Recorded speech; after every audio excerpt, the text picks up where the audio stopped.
கையை அப்படி இதெல்லாம் தூக்குங்க, இந்த ஒத்த விரல மட்டும் இங்க தள்ளுங்க, இந்த கையையும் இப்படி தூக்குங்க, இன்னொரு கையையும்.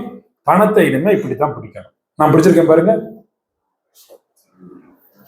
இப்படித்தான் பிடிக்கணும் பணத்தை. இப்ப நம்ம பாத்துக்கங்க, இதுக்கு பேரு சொர்ண ஆகர்ஷண முத்திரைன்னு பேரு. சொர்ண ஆகர்ஷண, பணத்தோட முதலாளி கணக்கு, பணத்தோட கடவுள் சொர்ண ஆகர்ஷண பைரவர். சொர்ண ஆகர்ஷண பைரவர் இப்படித்தான் நிப்பாரு. அவரோட முத்திரை இதுதான். சொர்ண ஆகர்ஷண பைரவர் இப்படித்தான் நிப்பாரு. இதுல இருந்து தங்க காசா கொட்டும் கையில இருந்து. ரைட்ல குபேரன் உட்காந்துருப்பான், லெப்ட்ல லட்சுமி உட்காந்துருக்கும். ரைட்ல குபேரனுக்கே காசு போடுறது யாருன்னா சொர்ண ஆகர்ஷண பைரவர் தான்.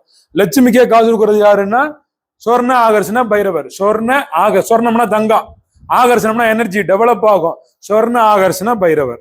இப்ப ஒரு காசு கொடுக்குறேன் பாருங்க, இங்க பாருங்க, இப்படி கொடுக்கலாம், அதுக்கப்புறம் இப்படி கொடுக்கலாம். இப்படிதான் கொடுக்கணும் பணத்தை.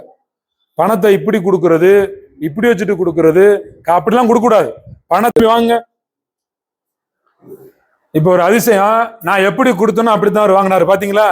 உலகத்துல நீங்க நான் பல நாடு, சிங்கப்பூர், இந்தோனேசியா, மலேசியா, இலங்கை, இந்தியா, எல்லா நாட்டிலையும் நான் மணி அட்ராக்ஷன் ப்ரோக்ராம் நடத்தியிருக்கேன். லாங்குவேஜ் தெரிஞ்ச புள்ள தெரியாத புள்ள எதுவா இருந்தாலும் நான் இப்படி கொடுத்தா, நான் பவ்யமா கொடுத்தேன், அவங்களும் எப்படிதான் வாங்குறாங்க தெரியுங்களா?